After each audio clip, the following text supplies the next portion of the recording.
Thank you very much.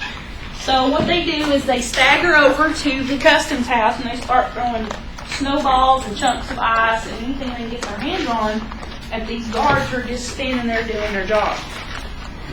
So the soldiers panic. Of course, you're getting hit with a big old piece of ice upside the head. You know, if you have a gun, you're going to use it. I mean, that's just human nature.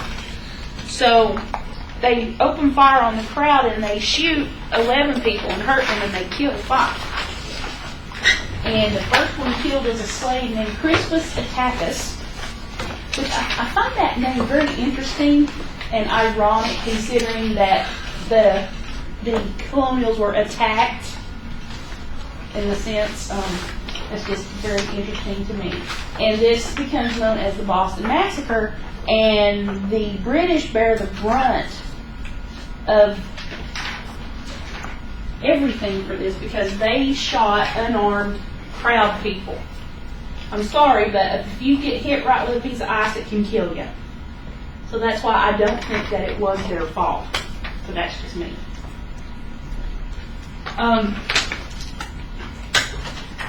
Because of what's happening in the colonies, oppressed people in Europe have decided it's time for them to try and get some of their freedoms, some of their rights. And they become collectively known as the Friends of Liberty. Countries all over Europe pattern themselves after the colonials to get free from their government control, their kings and things like that. In 1760, Corsica is going to follow in the footsteps of the colonials. So in 1768, Genoa owns Corsica, and sells them to the French. So this guy named Pascal Paoli is the rebel leader, and he decides to fight for their independence. They don't belong to anybody, they can't be sold. In 1769, he raises an army, he attacks to take care of this, but the army is defeated and he takes off to England. Once he gets to England, the king pressures him to sell out his other friends who are the Friends of Liberty. And this, of course, will upset the colonials because, number one, the British has paid somebody off to turn on people who just want the same thing that we do. So they will look at this as another sign that the British are just out to control everything and everybody. The Townshend Acts are repealed finally. Remember, these are the ones that really got the colonists upset. So they are actually repealed, and things kind of settle down between England and the colonies. It goes back to that hands-off thing where they just, we'll get taxes and stuff, but we won't push ourselves on you. But the problems will not end here. It will not end until after we win our independence. In 1772, that day, let's say it, a rain and set day, the Gaspee is chasing a bunch of smugglers, and these are people who are not buying products from them. It runs aground. And so the Rhode Islanders, remember, who lives in Rhode Island? Oh, not so much fugitives. Cast-offs, people that are kicked out for being heretics, things like that. So they're the less than desirable element of society, which means when this ship runs aground, they're going to take it as an attack on their borders and the British once again trying to tell them what they can and cannot do. So they go onto the boat and they build a huge bonfire and they burn the boat. And of course this is going to get them in trouble. So the British will send what will become known as the Gaspee Commission to try to figure out what happened and why it happened, and to try to catch the people who are responsible. What are the chances that they're going to catch the people that are responsible? Slim to none. They're not going to rat each other out. But remember, they're criminals in everybody's eyes. So, by foregoing the trials that would normally be in store for the people who were responsible for this, the British had no plans of giving them trials by jury. So this will upset the people in Rhode Island, and you don't want to upset people that have already been kicked out of other colonies because they're too liberal or too crazy. So the resistance will gain strength in Rhode Island, even though the hotheads are in Boston. Then, if the hotheads and the heretics had teamed up, we'd have been independent a lot earlier. They come up with what's called a committee of correspondence, and this is what the colonials will do in response to this Gaspee incident. They establish more colonial assemblies being what kind of government for them? Representative. Remember, their big problem is that England does not allow them to be represented in Parliament. So they have a big problem with this. So they come up with their own assemblies. They draw up statements of rights and grievances. What is this a precursor to? Close. Go back a little more. Or in this case, go forward a little bit. What's Thomas Jefferson want to write in a few years? The Declaration. The Declaration of Independence, right. So, in the Declaration of Independence that's written in 1776, they're discussing the Statement of American Rights and Grievances. We will actually go over the Declaration of Independence in here. They're going to distribute this document to the other colonies. Flat out, this is treason. Treason against the king. They will go to different towns, different counties, and build support for their movement. And Samuel Adams is going to be at the forefront. This is how he gets his political career launched. Because of all of this traveling around, you have a better communication system, and everybody knows, hey, we're getting ready to try to be more independent from Britain. And what is really unique is the fact that these committees travel to the outskirts of the settlement areas, risk getting scalped to get the support of the people that live there.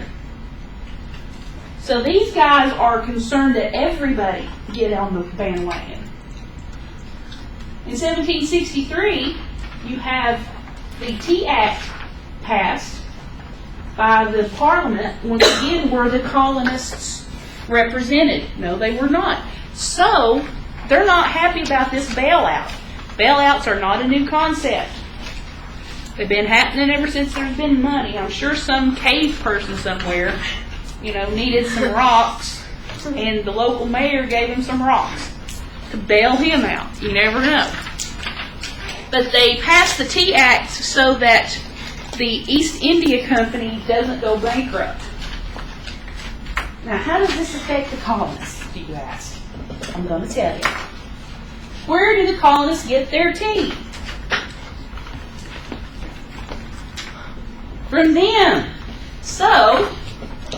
But here's the deal. Up until this time, they had other choices. After this, is the only tea available is the one that's through East India. So they're upset that they can no longer pick and choose the kind of tea that they have with their crumpets or whatever. The thing about it is they don't realize that this tea is cheaper. You have monopoly, you don't have competition, you can have lower prices. They don't understand this concept. The tea's cheaper, they get to drink more tea, they should be happy, but they're not. That's like, if you go out to buy a new cell phone and it's cheaper because there's only one carrier now, and you're not happy because you get a cell phone for $1 that originally would have cost $400. Same sort of concept. The colonials will see this as another trick by Parliament to reaffirm their authority. By the winter of 1773, you have a lot of problems with the Tea Act. The colonists don't want to buy that tea because of the monopoly. They don't have that choice anymore. So the colonial leaders tell them, take that tea back to England, we don't want it. On December 16, 1773, the Old South Meeting House in Boston, who lives in Boston? The hotheads, they're having a meeting. Samuel Adams, who was a great orator of the time, gets up and he gets in the pulpit about how we can't have this tea coming into our country anymore. This is ridiculous. We should be able to pick what kind of tea we want. Da-da-da-da-da. He gets up there and everybody just gets caught up in it. And he says, we should do something. So they do something. 50 men will dress up as Indians and they will go to Griffin's Wharf, jump on 3 boats, and dump about 90,000 pounds of tea into the harbor. But they didn't bring any cream or sugar. So it wasn't worth drinking. And it was worth about 10,000 pounds of sterling silver. That's a lot of money. And now I refer you to the handout that I gave you. Things you may not know about the Boston Tea Party.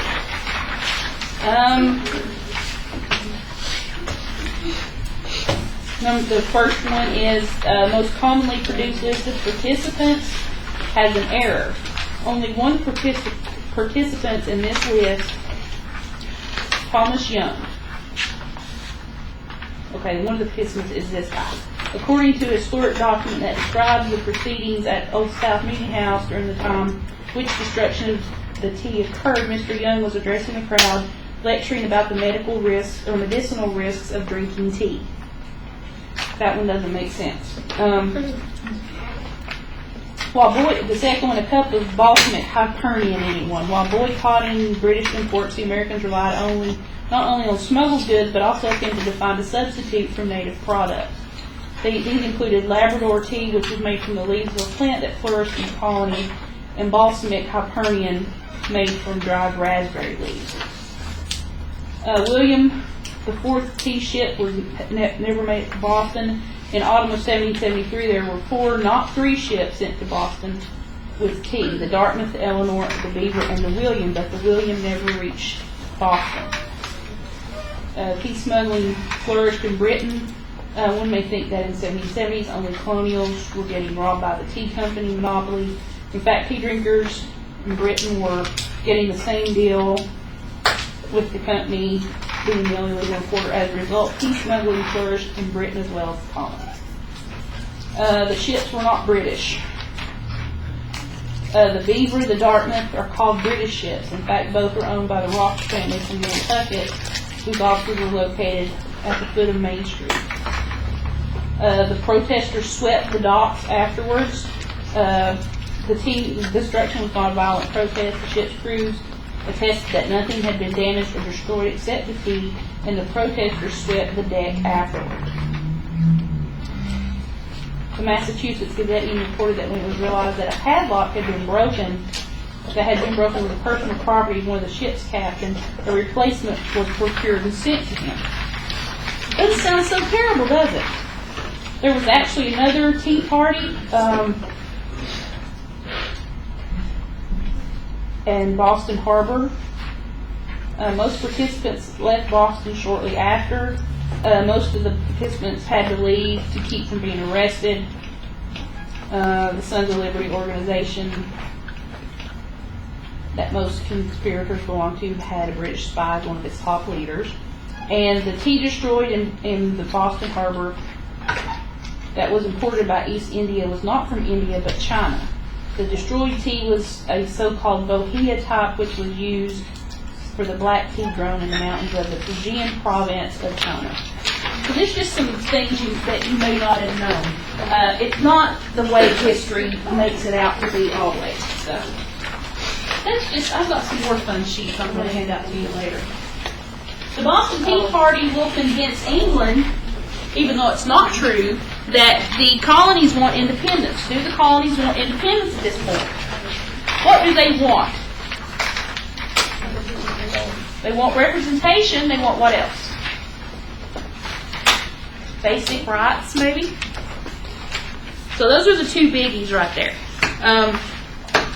So because they are afraid that the colonists will now seek independence, they're going to try to reassert their authority over the colonists. And they'll pass the coercive acts or the intolerable acts. Those are pretty self-explanatory. They will not tolerate anything that goes against British law. In March 1774, they will close the Boston port. The Boston Port Bill closes all harbors. They close all the harbors so that trade is primarily British only. They passed the Massachusetts Government Act in May of 1774, and it will try to squash the Massachusetts Assembly and their dastardly thoughts of having independent thought and taking care of their own.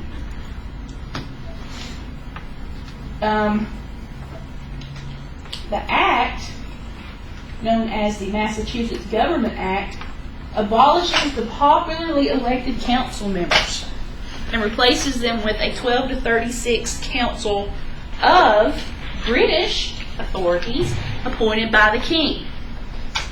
They will go even further to say that any meeting of the town people that happens without the governor's permission or the government's permission, everyone will be arrested. They make a list of all the men from all the men from ages 21 to 70 under the pretense that they want it for jury selection purposes. Anybody else believe that? Why do they want a list of all the men? So they don't know who to pick. Not exactly. If you're in a hostile situation, think about the Nazis and the Jews. Why did they make all the Jews register? So they can keep track of them. So they could keep track of them. This is exactly what they do this for.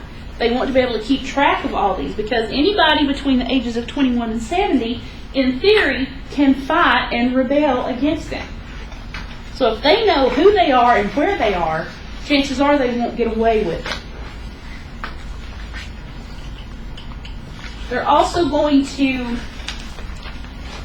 have something called the Justice Act and the Quartering Act, and the Justice Act being that the British are the sole authority as far as law, and the Quartering Act, of course, being they can force colonists to put soldiers up at their own expense. The coercive acts worked to the colonists' benefit because it provided more proof that Britain wanted to control them. So this adds fuel to the fire.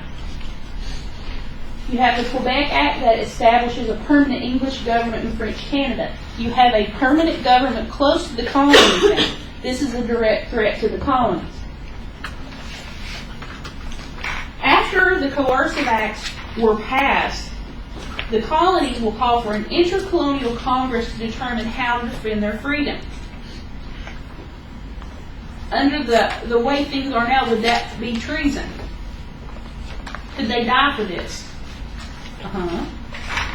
September 1774, you have 55 delegates that will meet in Philadelphia at the very first Continental Congress. And what happened in Boston is going to be the big topic, meaning the Tea Party and the massacre. The problem is that since you do not have that unity that you will have during the Revolution, the delegates don't really trust each other. And can you blame them? What are the chances that the British could try to get spies in there? There were spies in there from Britain. Don't let anybody tell you different. They will discover that they all have one thing in common, and that is their civic virtue. They have a lot of stuff in common. They like simplicity. They like being self-reliant. They all want industry. They like for people to be thrifty, unselfish, commit themselves to the public good. They all fall into this, and they all mistrust England. Could the coercive acts and the Townsend acts and all those other things lend to this? Yes, it can. So they have common goals. There are 3 goals to the Continental Congress. Goal 1 is to reach an agreement on the basis of human rights. As humans, we all have certain rights. Locke argues this. But Locke also argues that in order to have a government that protects you, you have to give up some of those rights to your government. Goal 2 would be to limit the power of Parliament. Does it say to get rid of Parliament? No, they want to limit their power. And the third will be to come up with a proper way to resist the coercive acts. They're not going to go out and start shooting people. They're going to try to do this diplomatically. So the answer to goal 1 would be the laws of nature under Locke. And the colonial charters and the British Constitution are perfect foundations for the colonials to argue that they have certain liberties, they have certain rights. The answer to goal 2 would be that the delegates adopt the Declaration of Rights, which limits, not eradicates, it limits the power of Parliament over the colonies. What have I said about things that are written down on paper? They're going to be overlooked. Where would you be better putting them? In the outhouse. Britain's not going to listen. So what happens is you have one holdout. And this whole thing, out of all 55 people, one holdout named Joseph Galloway wants to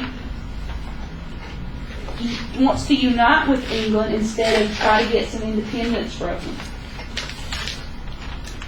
But he's overruled, of course, because there are 54 against him. So they established the Council of the Colonies, and they will handle common everyday problems. But any laws that they passed were subject to parliamentary review and veto. It's written on paper, it's got to go to Parliament. Should they have even wasted their time? No. Parliament would have to submit any act or law that would affect the colonies before it can be approved. Is Parliament going to do that? No, they're not. Have they consulted them up to this point? No. Are they going to change? Heck no. Now you're just being uppity and you better just know your place. Like The Rock used to say, know your role and shut your mouth. And that's what they're telling the colonists. I'm just going to let them out there.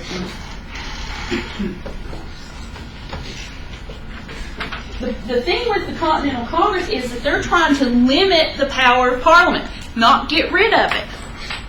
They approve that Parliament should regulate certain things. They've been at this longer than we have. We need their help. They also want to let King George know that they're still behind him. They kind of like old George. He, got rid of the Townsend acts and all that stuff.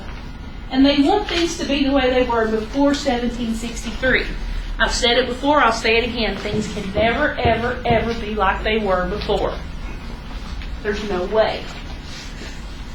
The answer to the third goal was the Continental Association.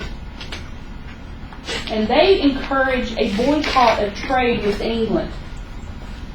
They tell people don't drink tea that is brought in by the East India Company.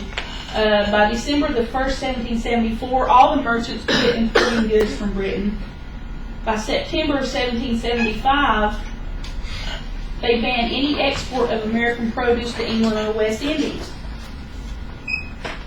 So they're doing this through, sanctions. Let's call them sanctions. The Congress, however, does not start to create an army or get ready for war. They just want them to listen to them. If the British had listened, and had kind of tried to make things like they were before, then a war of independence may have been postponed or never would have happened. Let's see.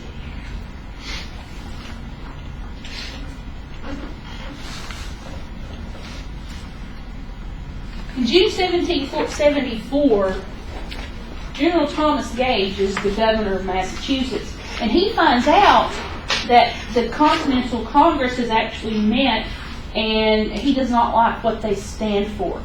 So he dissolves the Massachusetts legislature in response. Now, he does this to get back at the Continental Congress, which makes no sense. But then again, it's politics. The result of him dissolving the Massachusetts legislature is that a provincial Congress, the legislature formed a provincial Congress and assumed the government of the colony and started to arm their militia. If he had just left this alone, nothing would have happened. But because he wanted to get back at the Continental Congress, he bans the legislature, and in return, they kind of just have a coup d'etat and take over.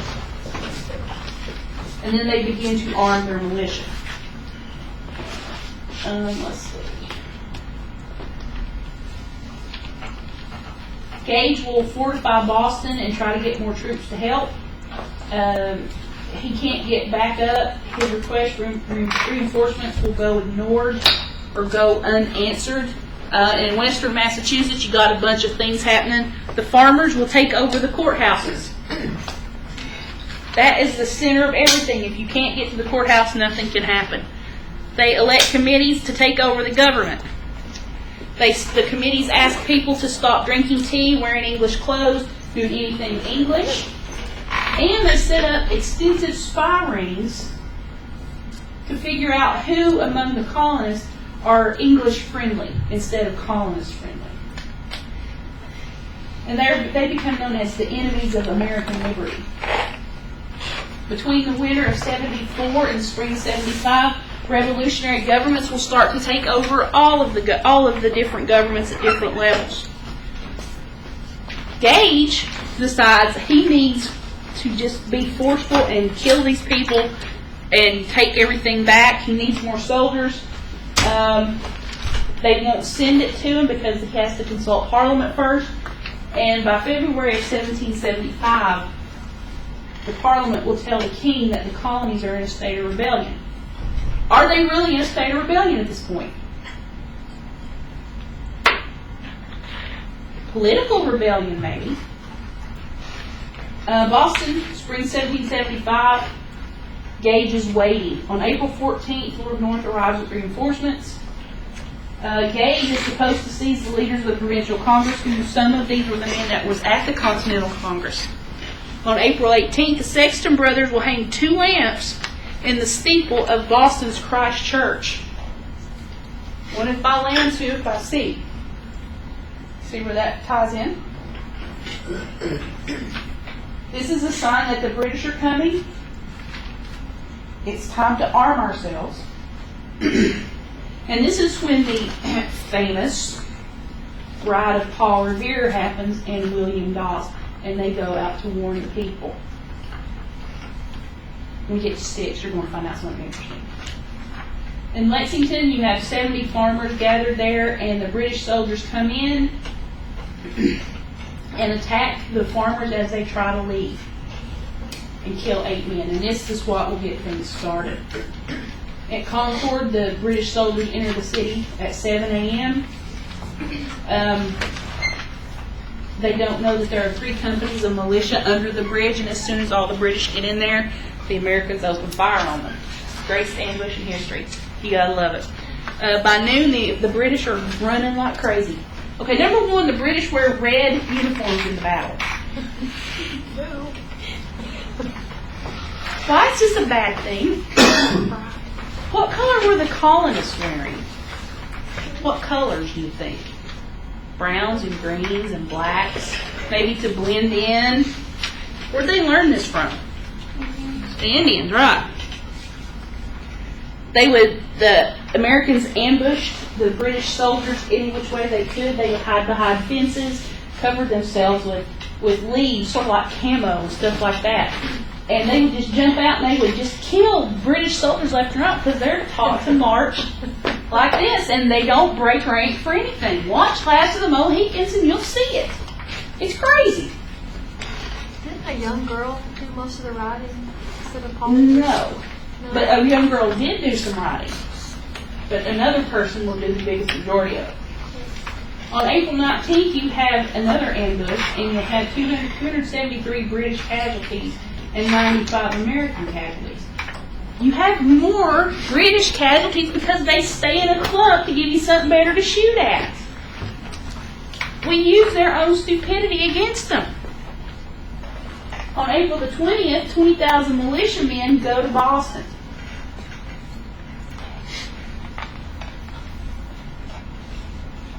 And of course, these two battles lead to the quest for independence. And then it's when Thomas Paine writes Common Sense. I would know that. I would know who wrote that. In Common Sense, he paints George III as the royal brute of Britain. And King George really does get a bad rap on this because he's not the bad guy in this. Parliament is. He encourages the colonists to stop being English. And he says that America needs to become an asylum of liberty. This is not what the Founding Fathers had in mind. They do not want an asylum of liberty. They want power and they want to be able to tell people what to do. The opposite of liberty.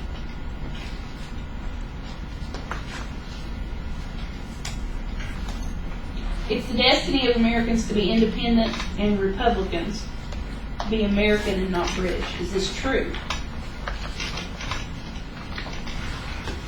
Was it our goal to set out and be independent when all this first started going down?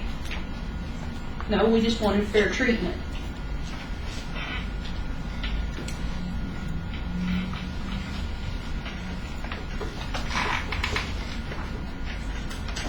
Paul Revere allegedly rode through the streets on April 18, 1775 to warn the people that the British were coming.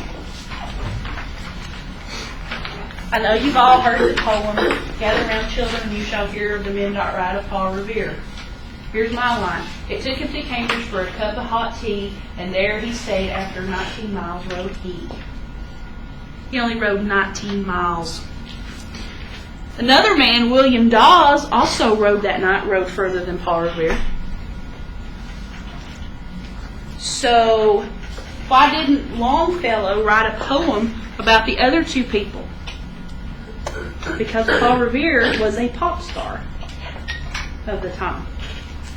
Two other people, Israel Bissell and Sybil Ludington, also rode to warn people. Anybody here ever heard of Israel Bissell? Anybody here ever heard of Sybil Ludington? Okay. Anybody here ever heard of Paul Revere?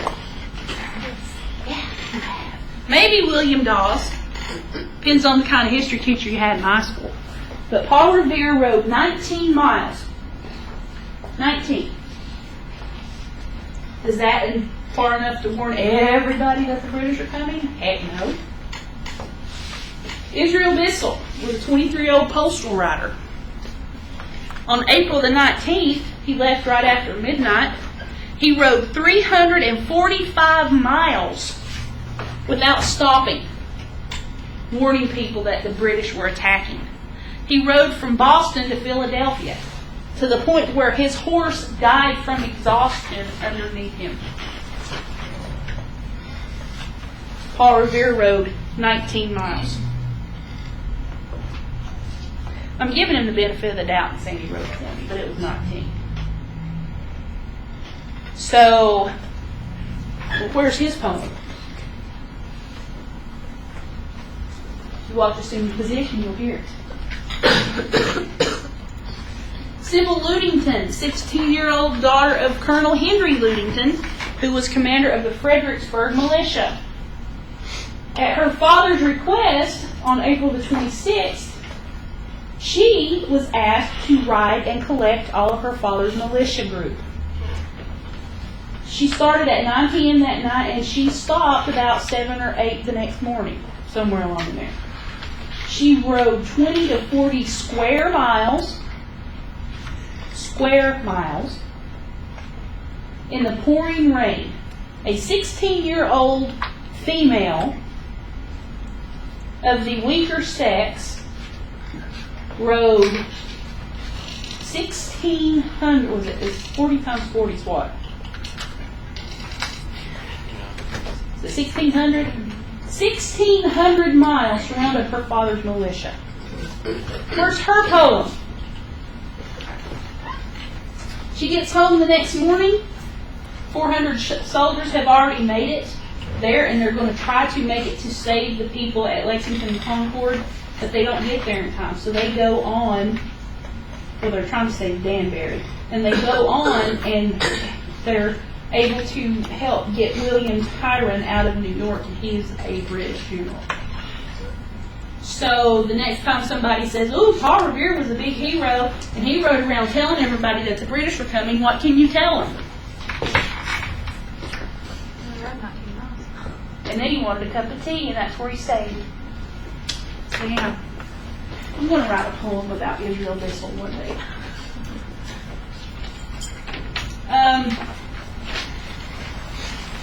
Colonel William Prescott was a veteran of the 7 Years' War. And he is leader of one of the rebel armies that is laying siege to Boston. Once again, who lives in Boston? The hotheads. Are the hotheads helping this guy? They're really helping this guy. They're giving him anything he needs. Thomas Gage is a British general, and he is trying to figure out if this man, Prescott, is going to fight or not. Because they see the colonists as cowards. Remember from the 7 Years' War, they said that the colonists were cowards and didn't fight well? Remember me telling you that? And they said you guys are chicken, basically. So he's sitting there, well, I wonder if they'll fight or not, because they sure as heck didn't help us in the 7 Years' War, which was a lot. It's called transference. The British didn't do well. So this guy named Abijah Willard, who happens to be that guy's brother-in-law, and is actually fighting for the British, so you've got to wonder how Thanksgiving dinner is going to be that year.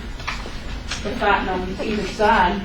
Tells him, "I cannot answer for his men, but Prescott will fight you to the gates of hell." Now, if you're this guy and you're sitting there on your horse with your pretty wig, and you hear he'll fight you to the gates of hell, are you going to want to pick a fight with this guy? No.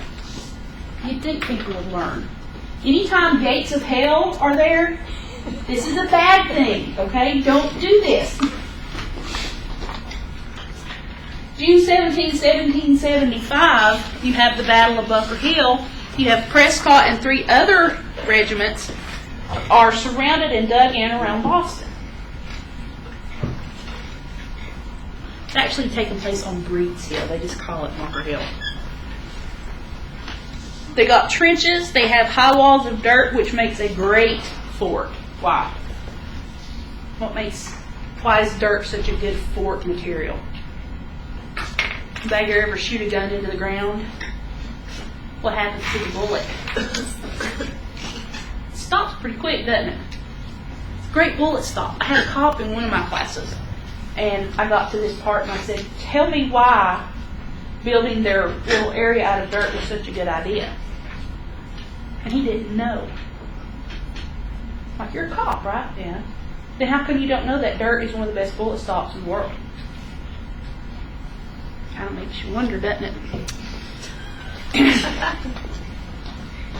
He just kind of looked at me.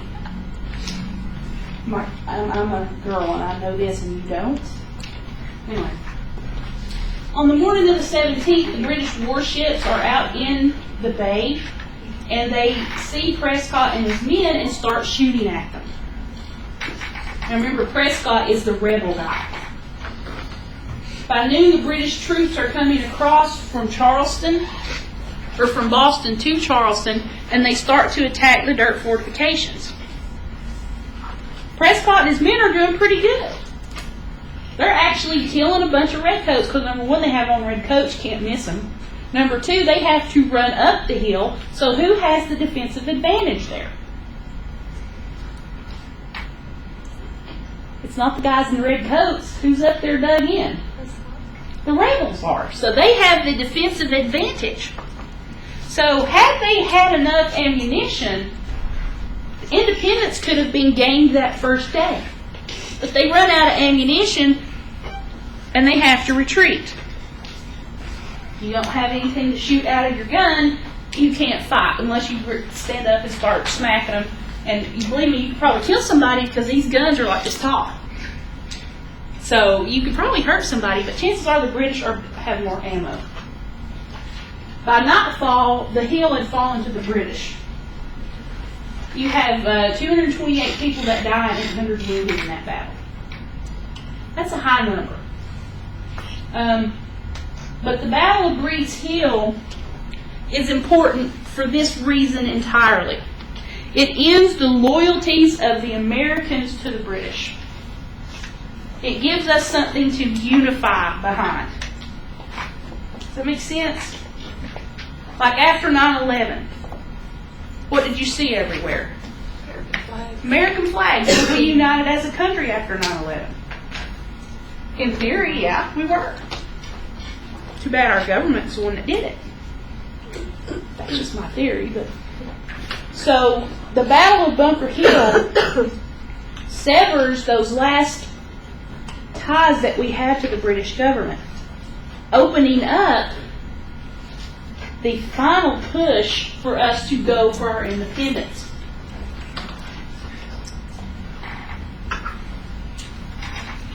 You had war preparations going on. The militias were mustered. What's the problem with fighting the battles with just the militia? There's going to be several problems with this, actually. Number one, the militia had to provide their own guns and ammunition because they haven't figured out how to mass produce this stuff yet. That comes later.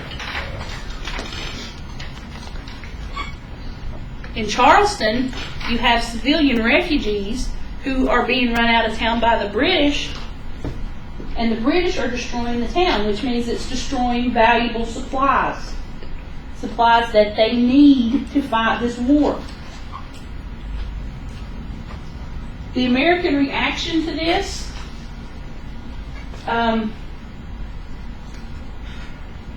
they have a problem. You have a ratio of 2-to-1, slave to not slave. So there's a fear that the slaves will join the other side, which a lot of them do. Most of them stay loyal to their masters. With the rebel leaders, you have those that are undecided, had been undecided, who are now, they know who they want to fight for. But the problem is, they don't have the discipline or the training to be an army just yet. British loyalists, they'll either be silent or they'll speak out or fight for the king. So this is the first civil war, brother against brother. So the question of will they fight, as asked by Gage, is answered. Hell yeah, they're going to fight to the gates of hell. So there you go. You have a Second Continental Congress meeting on May 10, 1775, about a month after Lexington and Concord. Every state in the United States except Hawaii and Alaska have a Lexington and Concord. I looked this up. They met not to decide and write the Declaration of Independence, but whether or not they wanted to try and reconcile with Great Britain. What's that tell you right there? Did they see this as a lost cause, their relationship with Great Britain? No, they don't. Maybe we can fix this and more people won't have to die. Now, John Adams is very much for getting rid of the British, and this is one of the quotes on your quiz, by the way, in a few weeks. He says that the cancer of official corruption is too deeply rooted and too far spread out to be cured by anything short of cutting it out entirely. Basically, he's saying the British are a cancer, and if we want to get rid of it, we can't talk to it, we have to cut it out of here. So, he is very pro-independence. But despite Adams' opinion and everything else that's going on, the people in the colonies don't want an immediate separation from Britain. And it's not because they're loyal to King George, it's because they're terrified of what's going to happen if you remove the one and only government that they know. If you have the removal of government, what's usually the result?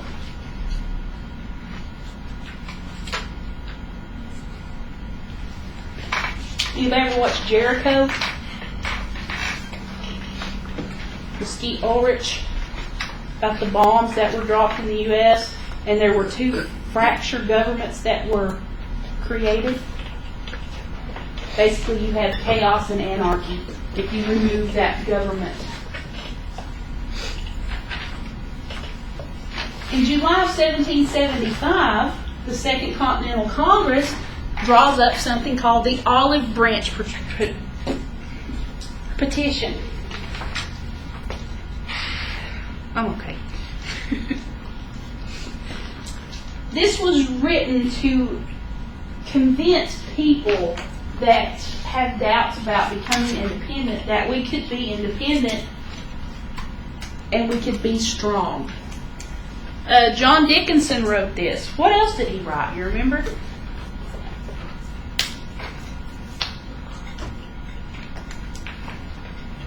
He wrote a letter trying to get people. Huh? No. He writes a letter and puts it in the newspaper and encourages people to protest against the. I think it is. Pretty sure it is. It's one of those acts. So he writes this down. So people have read his stuff before, and they think he's a pretty profound guy, so they're going to listen to it. He's in this petition. They reaffirm their loyalty to King George. If we're seeking out now independence, would we want to do that? No, we wouldn't. They ask the king to get rid of the policies of the principal ministers. Get rid of these people that are trying to tell us what to do and everything will be kosher. Well, less unkosher as it is right now. They specifically write down that they are not seeking independence. We want our rights. We want to be able to live without having redcoats everywhere. Less than a month later, when all of this is ignored, Congress creates the Continental Army. And go a step further, go against the Currency Act and issue their own paper money to pay the troops. You remember the Currency Act? It's where Britain said that the colonies could not print their own money, they had to use British money. So they're passive aggressive at this.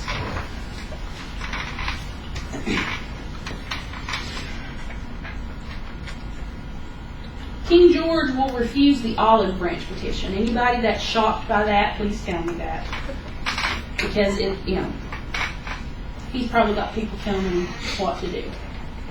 By the end of 1775, Britain had cut off all trade with the colonies, went a step further and ordered the Royal Navy to seize any colonial merchant ships on the high seas. This is an overt act of war. This is what they did to Spain. This is what they did to France. Now they're doing it to us. It's an unofficial declaration of war. When Lincoln set up the blockade around the southern states without a declaration of war, he declared war unofficially. This is what's happening here, an unofficial declaration of war. In November of 75, the Royal Governor of Virginia issues a promise that any slave that runs away from their masters and joins to fight with the British will get their freedom.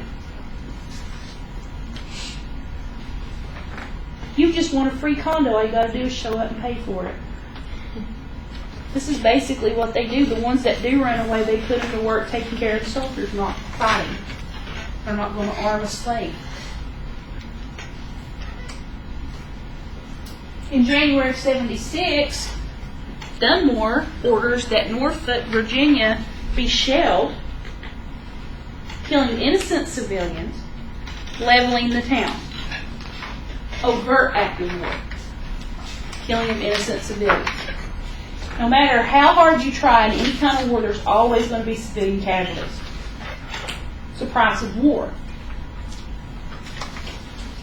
And this war is no different.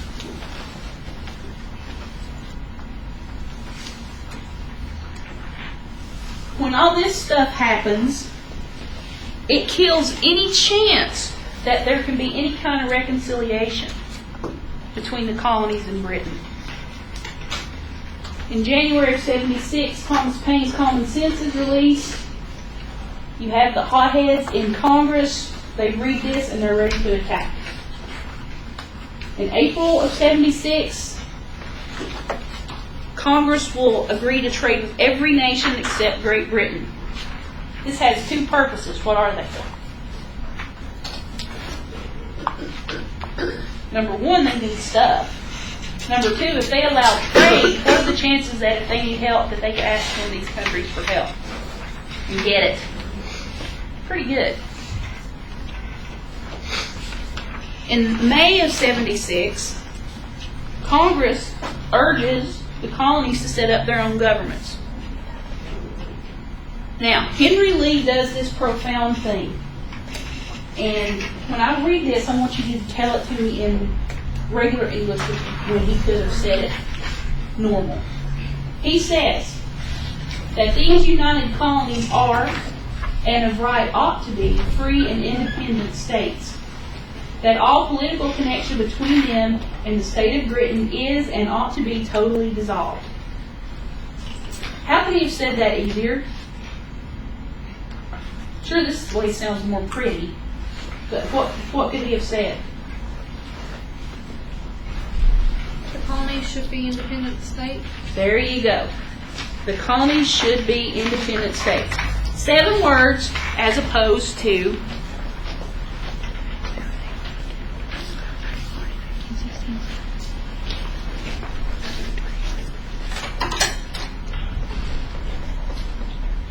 36.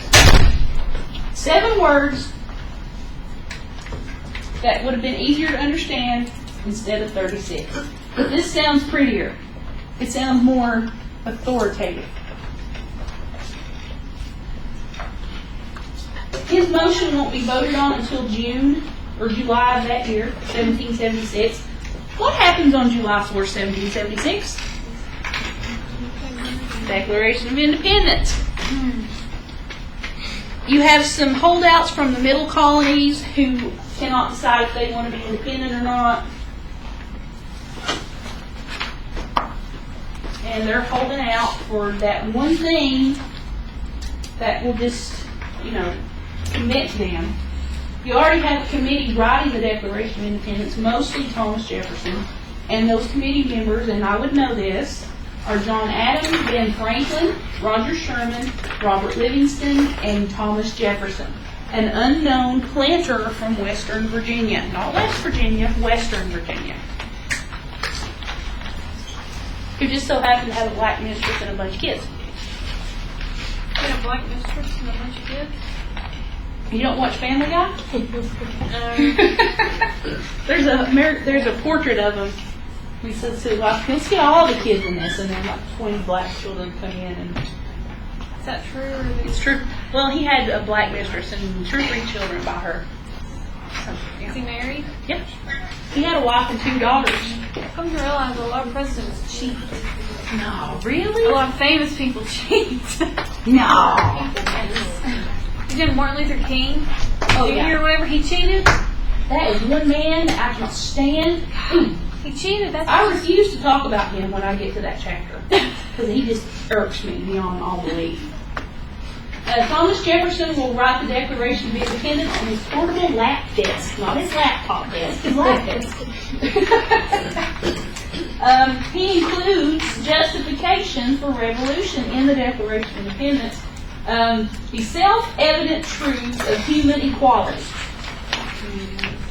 Okay, let's examine that for a second. The self-evident truths of human equality. Human equality. Are African Americans human? Are they equal? Are women human? Are they equal? Is that a big fat lie? Yeah, it is. We have unalienable rights to life, liberty, and the pursuit of happiness. Only if you're white Anglo-Saxon Protestant property owning male. Nobody else counts. Isn't that where the founding fathers would fall in? White Anglo-Saxon Protestant males that own land? Yeah. They also think that the rights are endowed by their Creator. That He only endows them on white Anglo-Saxon Protestant males with lots of money and land. And with power. Do you see why this is a big fat lie? Do you understand now that our country was built on a big fat lie? Sort of. The Declaration will deny that England has any authority in the colonies and that Americans can no longer consider themselves British. So, it's written on paper. Is the King and Parliament going to pay attention to it? No. And we know that it fibs a little bit. I love talking about government documents. I love picking them apart. And when I did this with my 8th graders, when I was student teaching, they're like, oh my gosh. They had not realized this. They're going to blame King George for everything, and they said he was guilty of absolute despotism. And in Thomas Paine's Common Sense, he declares that the government originates of the people, for the people, and by the people. Have we heard that before? So can we see how the Constitution and these other things are going to follow the teachings of John Locke? Paine was a reader of Locke as well. And he is going to write in Common Sense that if you are oppressed by your ruler, you have the right to overthrow them. Is that also not in like the Declaration and the Constitution and things like that? In Common Sense, did he say something about eating babies because there were people hungry? Is it Common Sense that he wrote that in? I don't know. Because there was something, and it was, he pretty much was talking about like the government and how everything was bad because everyone was poor and they didn't have any money to eat or anything, and that they broke out. It's just him being stupid, pretty much, I guess. I was thinking that was a French monarch that said that. I thought it was Common Sense. I don't know. It may be. I'm not sure, but that'd be something we could look up. We could probably tell you. So we all know that the Declaration of Independence was signed July 4, 1776. And this is only because Arby's had 2-for-1 sandwich special on July the 3rd, and they all went to get a sandwich. Kidding, I heard that commercial on TV once. American loyalties. Here's the problem. Not all Americans want to be Americans. You have some people that are still loyal to the British. And these are usually the middle class.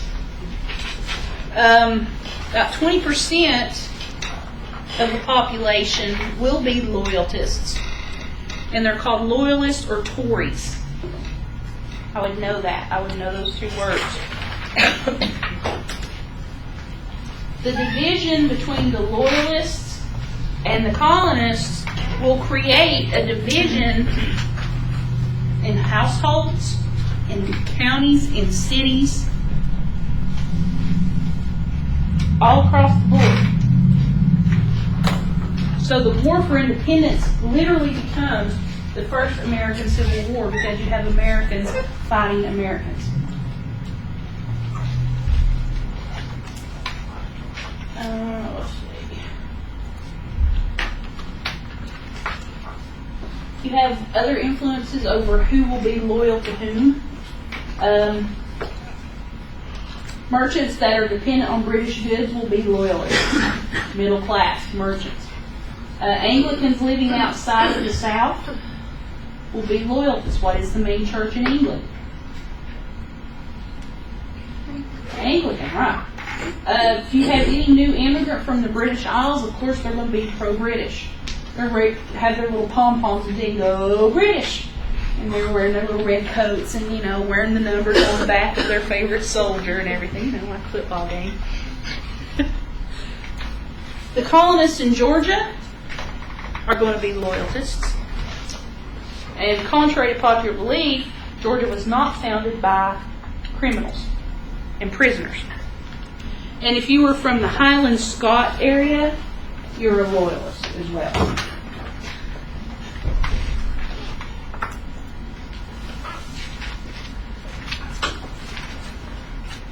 Let's stop right there.